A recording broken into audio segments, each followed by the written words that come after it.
Court ಆವರಣಕ್ಕೆ, ಕೋರ್ಟ್ಗೆ ಹಾಜರಾಗುವಂಥ ಸಂದರ್ಭದ ದೃಶ್ಯ ಅದು. ಸೊ ಆ ಸಂದರ್ಭದಲ್ಲಿ ದರ್ಶನ್ ಕೂಡ ಮುಖಾಮುಖಿ ಆಗ್ತಾರೆ. ಇಷ್ಟು ದಿನ ಆಯಿತು ನಾವು ಮಾತನಾಡೇ ಇಲ್ಲ, ನಿಮ್ಮ ನಂಬರಿಗೆ ಫೋನ್ ಮಾಡಿದ್ರೆ ಫೋನ್ ಸಿಗ್ತಾ ಇಲ್ಲ. ನೋಡಿ ದರ್ಶನ್ ಡಿ ಬಾಸ್, ಅವರ ಅಭಿಮಾನಿಗಳಿಗೆ ಡಿ ಬಾಸು, ನಮಗೆ ಕೊಲೆ ಆರೋಪಿ ನಟ ದರ್ಶನ್, ಮತ್ತೊಂದು ಕಡೆ ಕೊಲೆ ಆರೋಪಿ ನಟಿ ಪವಿತ್ರ ಗೌಡ, ಮಾಜಿ ಜೈಲು ಕೈದಿಗಳಿಬ್ಬರು ಕೋರ್ಟ್ ಆವರಣಕ್ಕೆ, ಕೋರ್ಟಿಗೆ ಹಾಜರಾಗುವ ಸಂದರ್ಭದ ದೃಶ್ಯವನ್ನು ನೀವೀಗ ಗಮನಿಸ್ತಾ ಇದ್ದೀರಿ. ತುಂಬ ದಿವಸಗಳಾಯಿತು ಫೋನ್ನಲ್ಲಿ ಮಾತನಾಡದೆ, ನಾನು ನಿನಗೆ ಫೋನ್ ಮಾಡಿದ್ರು ಫೋನ್ ಸಿಗ್ತಾ ಇಲ್ಲ, ನಿನ್ನ ನಂಬರ್ ಸ್ವಿಚ್ ಆಫ್ ಆಗಿದೆ, ಫೋನ್ ನಂಬರ್ ಏನಾದರೂ ಬದಲಿಸಿದೆಯಾ, ಏನಾದರೂ ಹೊಸ ನಂಬರ್ ಖರೀದಿ ಮಾಡ್ಕೊಂಡಿದ್ರೆ ಕೊಡು ನಂಬರು ಅಂಥೇಳಿ ಆತನನ್ನು ಅಪ್ರೋಚ್ ಮಾಡುವಂತಹ ಪವಿತ್ರ ಗೌಡ. ನನಗೆ ಹೆಂಡತಿ ಮಕ್ಕಳಿದ್ದಾರೆ, ನಾನು ಸರಿದಾರಿಗೆ ಬಂದಿದ್ದೀನಿ, ನಾನು ನಂಬರ್ ಕೊಡುವಂತಹ ಪರಿಸ್ಥಿತಿಯಲ್ಲಿಲ್ಲ ಅಂಥೇಳಿ ಮೂತಿ ತಿರುಗಿಸ್ಕೊಂಡು ಹೋದರು ನಟ ದರ್ಶನ್. ನಂಬರ್ ಕೊಟ್ಟು ಮತ್ತೊಂದು ಶೆಡ್ಡಿಗೆ ಕರ್ಕೊಂಡು ಹೋಗೋ ಪರಿಸ್ಥಿತಿ ಬರಬಾರ್ದಲ್ಲ. ಹೊಸ ನಂಬರ್ ಕೊಟ್ಟು ಪಟ್ಟಣಗೆರೆ ಶೆಡ್ಡಿನ ಹಾಗೆ ಮತ್ತೊಂದು ಶೆಡ್ಡಿಗೆ ಹೋಗಬಹುದಾದ ಪರಿಸ್ಥಿತಿ ನಿರ್ಮಾಣ ಆಗಬಾರದು ಅನ್ನೋ ಕಾರಣಕ್ಕೋಸ್ಕರ ರೇಣುಕಾಸ್ವಾಮಿ ಕೊಲೆ ಪ್ರಕರಣದ A1 ಆರೋಪಿ ನಟಿ ಪವಿತ್ರ ಗೌಡಗೆ ನಂಬರ್ ಕೊಡೋದಕ್ಕೆ ಒಪ್ಪಿಗೆ ಇರಲಿಲ್ಲ ದರ್ಶನ್ ರವರದ್ದು. ಕೋರ್ಟಿಗೆ ಬರುವಂತಹ ಸಂದರ್ಭದಲ್ಲಿ ಪತ್ನಿ ವಿಜಯಲಕ್ಷ್ಮಿಯ ಸಾಕಷ್ಟು ಸಲಹೆಗಳು ಇದ್ದಿರಲೂಬಹುದು, ಅದರಲ್ಲಿ ಯಾವ ಸಂಶಯಗಳು ಬೇಡ. ಕೋರ್ಟ್ ಆವರಣದ ಹೊರಗಡೆ ಪತ್ನಿ ವಿಜಯಲಕ್ಷ್ಮಿಯ ಕಣ್ಗಾವಲು ಇದ್ದಿರಲೂಬಹುದು, ಅದನ್ನು ಕೂಡ ಅಲ್ಲೆಗಳೆಯೋದಕ್ಕೆ ಸಾಧ್ಯ ಇಲ್ಲ. ಮುರಿದು ಬಿತ್ತು ದರ್ಶನ್ ಪವಿತ್ರ ಸಂಬಂಧ, ಯಾವುದೇ ಕಾರಣಕ್ಕೂ ಇನ್ನೂ ಜಾಯಿಂಟ್ ಆಗೋದಿಲ್ಲ. ಫೋನ್ ನಂಬರ್ ಕೊಡಲು ದರ್ಶನ್ ನಿರಾಕರಣೆ ಮಾಡಿದ್ರು. ಕೈಗೆ ಮೊಬೈಲ್ ಕೊಟ್ಟರು ಒಲ್ಲೆ ಎಂದ ದರ್ಶನ್. RR ನಗರದ Q2 ಬೇಡ, ರಾಜರಾಜೇಶ್ವರಿ ನಗರದ ಸುಬ್ಬಿನೂ ಬೇಡ, ಆಕೆ ಸಹವಾಸನೂ ಬೇಡ, ಮತ್ತೊಂದು ಶೆಡ್ಡಿಗೆ ಹೋಗೋ ಪರಿಸ್ಥಿತಿನೂ ಬರೋದು ಬೇಡ. ಫೋನ್ ನಂಬರ್ ಬದಲಿಸಿದ್ದ ದರ್ಶನ್. ಕೊಡು ಅಂತ ಹೇಳಿ ಪವಿತ್ರ ಗೌಡ, ಕೊಡಲ್ಲ ಅಂತ ಹೇಳಿ ನಟ ದರ್ಶನ್. ಪವಿತ್ರಾಗೆ ನಂಬರ್ ಸಿಗದಂತೆ ಎಚ್ಚರ ವಹಿಸಿದ್ದ ನಟ ದರ್ಶನ್. ವಿಜಯಲಕ್ಷ್ಮಿ ಜೊತೆಗೆ ದರ್ಶನ್ ಚಂದದ ಸಂಸಾರ ಮಾಡ್ಕೊಂಡಿದ್ದಾರೆ. ಮುರಿದು ಬಿತ್ತು ದರ್ಶನ್ ಪವಿತ್ರ ಸಂಬಂಧ. ಇನ್ನು ಯಾವ ಕ್ಷೇತ್ರದ, ಅದು ರಾಜರಾಜೇಶ್ವರಿ ಅಂತಲ್ಲ, ಯಾವ ಕ್ಷೇತ್ರದ ಹೆಣ್ಣುಮಕ್ಕಳು ಬಂದರೂ ಇನ್ನು ದರ್ಶನ್ರನ್ನ ಬದಲಿಸೋದಕ್ಕೆ ಸಾಧ್ಯ ಇಲ್ಲ.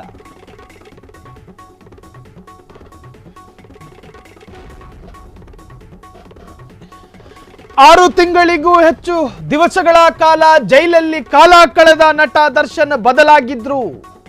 ಪತ್ನಿ ವಿಜಯಲಕ್ಷ್ಮಿಯ ತ್ಯಾಗವನ್ನ ನೆನೆಸ್ಕೊಂಡು ಸಂಸಾರಿಯಾಗಿ ಬದಲಾಗಬೇಕು ಅಂತ ಹೇಳಿ ಈಗ ಬದಲಾಗಿದ್ದಾರೆ ನಟ ದರ್ಶನ್.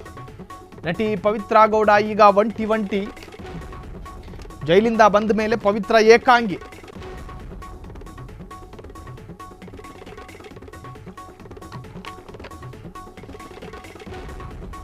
ಆಕೆಗೂ ಒಂದು ಸಲಹೆ ಕೊಡ್ತೀವಿ. ಆಕೆ ಯಾಕೆ ಏಕಾಂಗಿ ಆಗ್ತಾರೆ?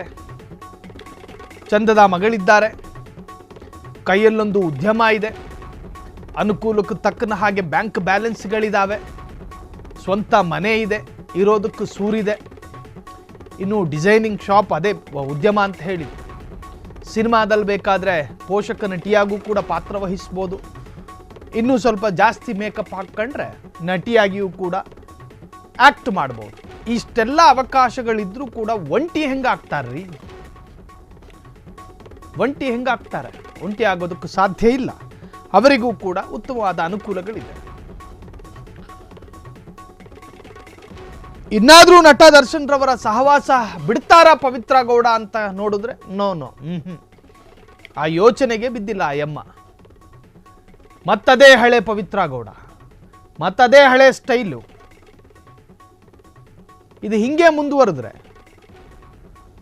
ನಿಜಕ್ಕೂ ಕೂಡ ಸಮಾಜ ಬೇರೆ ತರಹನೇ ಟ್ರೀಟ್ ಮಾಡುತ್ತೆ. ದರ್ಶನ್ಗಾಗಿ ಪವಿತ್ರ ಗೌಡ ಹಂಬಲ. ಇಂದು ಕೋರ್ಟ್ನಲ್ಲಿ ನಡೆದಂಥ ಹೈಡ್ರಾಮವೇ ಅದಕ್ಕೆ ಸಾಕ್ಷಿ. ಪವಿತ್ರ ಗೌಡ ಮಾತ್ರ ಬಿಡೋ ಹಂಗೆ ಕಾಣ್ತಾ ಇಲ್ಲ. ಜೈಲಿಂದ ಬಂದ ಮೇಲೆ ಪವಿತ್ರ ಏಕಾಂಗಿ. ಸೊ ದರ್ಶನ್ಗಾಗಿ ದಿನನಿತ್ಯ ಜಪ, ದರ್ಶನು ಅಂತ ದಿನಕ್ಕೆ 40 ಸಾರಿ ಜಪ ಮಾಡ್ತಾ ಇದ್ದಾರೇನು ಪವಿತ್ರ ಗೌಡ. ಇನ್ನಾದರೂ ನಟ ದರ್ಶನ್ ಸರಿದಾರಿಗೆ ಬರ್ತಾರ?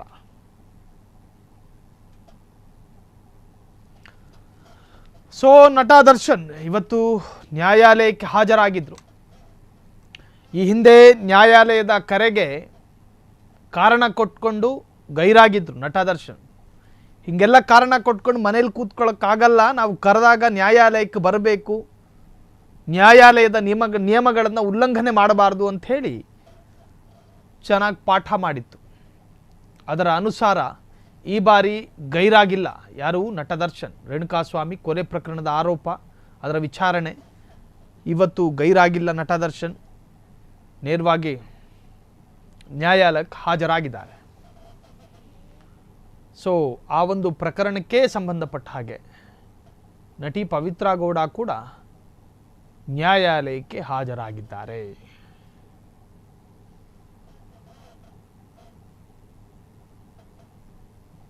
ಈ ಸಂದರ್ಭದಲ್ಲಿ ಮುಖಾಮುಖಿ ಭೇಟಿಯಾಗಿದ್ದಾರೆ. ಭಾರೀ ಅಂತರವಿದ್ದಂಥ ಇಬ್ಬರ ನಡುವೆ ಮತ್ತೆ ಅಂತರ ಸ್ಥಾಪಿಸೋದಕ್ಕೆ ನಂಬರ್ ಕೇಳಿದ್ದಾರೆ. ನಂಬರ್ ಕೊಡೋದಿಲ್ಲ ಅಂಥೇಳಿ ಮುಖ ತಿರುಗಿಸ್ಕೊಂಡು ಹೋಗಿದ್ದಾರೆ ನಟ ದರ್ಶನ್. ರೇಣುಕಾಸ್ವಾಮಿ ಕೊಲೆ ಪ್ರಕರಣದ ಪ್ರಮುಖ ಆರೋಪಿಗಳಿಬ್ಬರು ಸಂಬಂಧಪಟ್ಟ ಅಡ್ವೊಕೇಟ್ಗಳ ಜೊತೆ ಬರ್ತಾ ಇದ್ದಾರೆ ನ್ಯಾಯಾಲಯಕ್ಕೆ. ದರ್ಶನ್ ಕೂಡ ಬಂದಿದ್ರು. ಏನೇ ಇರಲಿ, ನಟ ದರ್ಶನ್ ಈಗೊಂದು ಸರಿದಾರಿಗೆ ಬಂದಿದ್ದಾರೆ. ಪತ್ನಿ ವಿಜಯಲಕ್ಷ್ಮಿ ಜೊತೆ ಚೆನ್ನಾಗಿದ್ದಾರೆ. ಅನೇಕ ವರ್ಷಗಳಾಗಿತ್ತು ಪತ್ನಿಯ ಜೊತೆ ಚೆನ್ನಾಗಿದ್ದು. ಸೊ ಇತ್ತೀಚೆಗೆ ಜೈಲಿನಿಂದ ಬಿಡುಗಡೆಯಾದ ನಂತರ ಹೆಂಡತಿಯ ಜೊತೆ ತುಂಬ ನೆಮ್ಮದಿಯಾಗಿದ್ದಾರೆ, ಜಾಲಿಯಾಗಿದ್ದಾರೆ. ಮಗ ವಿನೀಶ್ ಜೊತೆಯೂ ಕೂಡ ತುಂಬ ಅಚ್ಚುಕಟ್ಟಾಗಿ ಒಬ್ಬ ಉತ್ತಮ ತಂದೆಯಾಗಿ ಜೀವನ ಮಾಡ್ತಿದ್ದಾರೆ. ಇಂತಹ ಸಂದರ್ಭದಲ್ಲಿ ಪವಿತ್ರ ಗೌಡ ಸಹವಾಸ ಬೇಡ ಅಂಥೇಳಿ ದೂರವಾಗಿರುವಂತಹ ನಟ ದರ್ಶನ್ಗೆ ಮತ್ತೆ ಪ್ರವೋಕ್ ಮಾಡುವಂಥ ಪ್ರಯತ್ನ ಯಾಕೆ ಅಂತ. ನನಗೆ ರಾಜರಾಜೇಶ್ವರಿಯ ಸಂಪರ್ಕವೂ ಬೇಡ, ಪವಿತ್ರ ಗೌಡಳ ಸಹವಾಸವೂ ಬೇಡ. ದರ್ಶನ್ ಅಭಿಮಾನಿಗಳು ಈಗ ಫುಲ್ಲು ದಿಲ್ ಖುಷ್ ಆಗಿದ್ದಾರೆ. ಬದಲಾದ ನಟ ದರ್ಶನ್ನ ಕಂಡು ಅಭಿಮಾನಿಗಳು ಕೂಡ ಖುಷಿಯಾಗಿದ್ದಾರೆ. ನಮಗೂ ಒಂಥರದ ಖುಷಿನೇ ಬಿಡಿ. ಒಳ್ಳೆಯವರಾಗಿ ಬದಲಾದ ದಾಸ ಅಂಥೇಳಿ ಕಾಮೆಂಟ್ಗಳು ಪ್ರತ್ಯಕ್ಷವಾಗ್ತಾ ಇದೆ. ಕೋರ್ಟ್ ಮುಂದೆ ನಡೆದ ಬೆಳವಣಿಗೆಯಿಂದ ಅಭಿಮಾನಿಗಳಿಗೆ ಫುಲ್ ಖುಷ್. ದರ್ಶನ್ ಬದುಕು ಬದಲಿಸಿದ ಜೈಲುವಾಸ. ದರ್ಶನ್ ಅಭಿಮಾನಿಗಳು ಫುಲ್ ಖುಷಿಯಾಗಿದ್ದಾರೆ. ಬದಲಾದ ನಟ ದರ್ಶನ್, ಒಳ್ಳೆಯವರಾಗಿ ಬದಲಾದ ದಾಸ, ಏನ್ರಿ ಮೀಡಿಯಾ ಅಂತ ಹೇಳಿ ಕಾಮೆಂಟ್ ಹಾಕುವಂತಹ ದರ್ಶನ್ ಅಭಿಮಾನಿಗಳಿಗೆ ನಮಗೆ ಹೇಳೋದಕ್ಕಿರೋದಿಷ್ಟೇ. ದರ್ಶನ್ ಬದಲಾಗಿದ್ದು ಸ್ವನಿರ್ಧಾರದಿಂದ, ನಿಮ್ಮ ಯಾವ ಕೊಡುಗೆನೂ ಇಲ್ಲ ಅಂಥೇಳಿ ನೀವೇನಾದರೂ ಹೇಳೋದಾದರೆ, ದರ್ಶನ್ ವಿಚಾರವಾಗಿ ಆತನ ಮನಸ್ಸು ಬದಲಾಗಿದ್ದು ಜೈಲುವಾಸ ಅಲ್ಲದೆ ಬೇರೆ ಯಾವ ಕಾರಣಗಳೂ ಇಲ್ಲ. ಪತ್ನಿಯ ಪರಿಶ್ರಮ, ಜೈಲುವಾಸ, ಮಾಧ್ಯಮದ ಸಲಹೆಗಳು ಮಾತ್ರ ಆತನನ್ನು ಬದಲಾಯಿಸಿತು. ಇನ್ನು ಏನ್ರಿ ಮೀಡಿಯಾ ಅಂಥೇಳಿ ಬಾಯಿಗೆ ಬಂದ ಕಮೆಂಟ್ ಹಾಕೋದಕ್ಕೆ ಹೋಗಬೇಡಿ. ಒಳ್ಳೆಯವರಾಗಿ ಬದಲಾದಂತಹ ದಾಸ. ಕೋರ್ಟ್ ಮುಂದೆ ನಡೆದ ಬೆಳವಣಿಗೆಯಿಂದ ಅಭಿಮಾನಿಗಳಿಗೆ ಫುಲ್ ಖುಷಿಯಾಗಿದೆ. ಅಭಿಮಾನಿಗಳಿಗೆ ಯಾಕೆ ನಮಗೂ ಕೂಡ ಖುಷಿನೇ. ದರ್ಶನ್ ಬದುಕನ್ನು ಬದಲಿಸಿದ ಜೈಲುವಾಸ, ಮಾಧ್ಯಮಗಳ ಸಲಹೆ, ಸೋಷಿಯಲ್ ಮೀಡಿಯಾದಲ್ಲಿ ಇದೀಗ ಇದೇ ಹಾಟ್ ಟಾಪಿಕ್ ಆಗಿದೆ. ತಾನಾಯ್ತು, ತನ್ನ ಸಂಸಾರ ಆಯ್ತು ಅಂತ ಇರುವ ದರ್ಶನ್ ಅಭಿಮಾನಿಗಳು ಎದೆ ತುಂಬ ಆನಂದಿಸ್ತಾ ಇದ್ದಾರೆ ಬದಲಾದಂತಹ ನಟ ದರ್ಶನ್ರನ್ನ ಕಂಡು. ಒಳ್ಳೆಯವರಾಗಿ ಬದಲಾದಂತಹ ದಾಸ ಅಂತ ಹೇಳಿ ಫುಲ್ ಖುಷಿಯಲ್ಲಿದ್ದಾರೆ. ಕೋರ್ಟ್ ಮುಂದೆ ನಡೆದ ಬೆಳವಣಿಗೆಯಿಂದ ಅಭಿಮಾನಿಗಳಿಗೆ ತುಂಬ ಸಂತೋಷ ಆಗಿದೆ. ದರ್ಶನ್ ಬದುಕು ಬದಲಿಸಿದಂತಹ ಜೈಲುವಾಸ ಸೋಷಿಯಲ್ ಮೀಡಿಯಾದಲ್ಲಿ ಇದೀಗ ಇದೇ ಹಾಟ್ ಟಾಪಿಕ್. ತಾನಾಯಿತು, ತನ್ನ ಸಂಸಾರ ಆಯಿತು ಅಂತ ಹೇಳಿ ದರ್ಶನ್ ಅಭಿಮಾನಿಗಳಿಗೆ ಇದೊಂಥರದ್ದು ಪರಮಾನಂದ. ನಮ್ಮ ಬಾಸು ಅತ್ತಿಗೆ ಜೊತೆ ಚೆನ್ನಾಗಿರಲಿ ಅಂಥೇಳಿ ಸಾಕಷ್ಟು ಅಭಿಮಾನಿಗಳು ಕೂಡ ಅವರವರ ಜಾಗದಲ್ಲೇ ಅವರವರ ಜಿಲ್ಲೆಗಳಲ್ಲೇ ಪ್ರಾರ್ಥನೆ ಮಾಡ್ಕೊಂಡಿದ್ರು ಈ ಹಿಂದೆ. ಸೊ ಹಾಗೆ ದೇವರು ಕಣ್ಬಿಟ್ರು, ನಮ್ಮ ದರ್ಶನ್ ರವರನ್ನು ಸರಿದಾರಿಗೆ ತಂದರು ಅಂತ ಹೇಳಿ ಅಭಿಮಾನಿಗಳು ಖುಷಿಯಾಗಿದ್ದಾರೆ. ಇನ್ನು ಈ ಅಪ್ಪ 3 ತಿಂಗಳು ಸರಿ ಇದ್ದು 4ನೇ ತಿಂಗಳೇನಾದರೂ ರಾಜರಾಜೇಶ್ವರಿ ಕಡೆಗೆ ಏನಾದರೂ ಇಣುಕಿದ್ದೆ ಆದಲ್ಲಿ ನಾವು ಬುದ್ಧಿ ಹೇಳದವರ ಮೇಲೆ ಬೇರೆ ತರಹ ಪಾಠ ಮಾಡಬೇಕಾಗಿ ಬರುತ್ತೆ. ಕಾರಣ ಮಾಧ್ಯಮದವ್ರ ಜೊತೆ ಮದುವೆ ಮನೆಯ ರಿಪೋರ್ಟು ಇರುತ್ತೆ, ತಿಥಿ ಮನೆಯದ್ದು ಕೂಡ ವರದಿ ಮಾಡ್ತೀವಿ. ನಮಗೆ 2 ರೀತಿಯ ಹವ್ಯಾಸಗಳು ಕೂಡ ಇದ್ದಾವೆ. ಹಾಗಾಗಿ ಇನ್ನು 3 ತಿಂಗಳು ಪತ್ನಿ ಜೊತೆ ಚೆನ್ನಾಗಿದ್ಕೊಂಡು ಇನ್ನು 4ನೇ ತಿಂಗಳೇನಾದರೂ ಮಳೆ ಜಾಸ್ತಿ ಬಂದಾಗ ರಾಜರಾಜೇಶ್ವರಿ ಕಡೆ ಏನಾದರೂ ತಲೆ ಇಣ್ಕೋದಾಗಲಿ ಆ ಕಡೆ ಹೋದಂತಹ ಸುದ್ದಿಗಳು ಗೊತ್ತಾಯಿತು ಅಂದರೆ ನಮ್ಮ ಲೈನ್ಸ್ಗಳು ಬದಲಾಗ್ತವೆ, ಬ್ರೇಕಿಂಗ್ ಲೈನ್ಸ್ಗಳು. ಒಳ್ಳೆಯವರಾಗಿ ಬದಲಾದಂತಹ ದಾಸ ಕೋರ್ಟ್ ಮುಂದೆ ನಡೆದ ಬೆಳವಣಿಗೆಯಿಂದ ಅಭಿಮಾನಿಗಳಿಗೆ ತುಂಬ ಆನಂದ ಆಗ್ತಾ ಇದೆ. ನಾವು ಅನುಕರಿಸುವಂತಹ ನಮ್ಮ ಮಾದರಿಯುತ ಒಬ್ಬ ನಟ ಹಿಂಗೆ ಬದಲಾಗಿದ್ದು ಬಹಳಷ್ಟು ಉತ್ತಮ ಕೆಲಸ.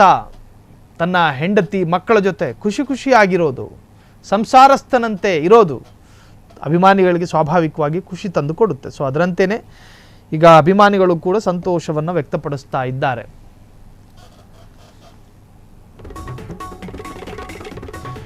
ಕೋರ್ಟ್ ಹೊರಗೆ ಮಾತ್ರ ಅಲ್ಲ, ಕೋರ್ಟ್ ಒಳಗೂ ಕೂಡ ಹೈಡ್ರಾಮಾಗಳು ನಡೆದಿದ್ದಾವೆ.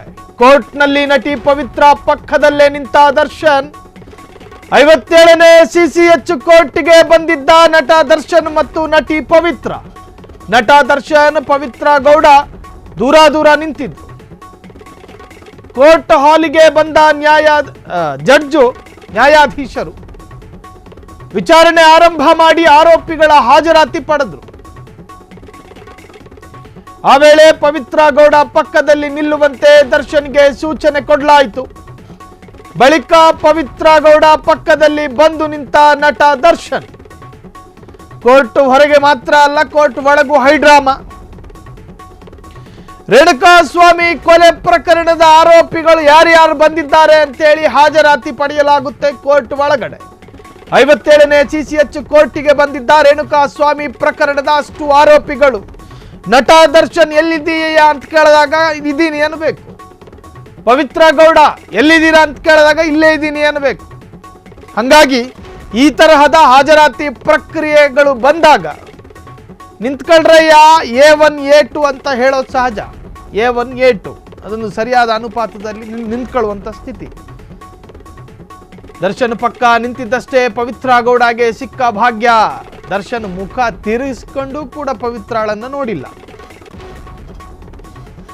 ಕೋರ್ಟ್ನಲ್ಲಿ ನಟಿ ಪವಿತ್ರ ಪಕ್ಕದಲ್ಲಿ ನಿಂತ ದರ್ಶನ್.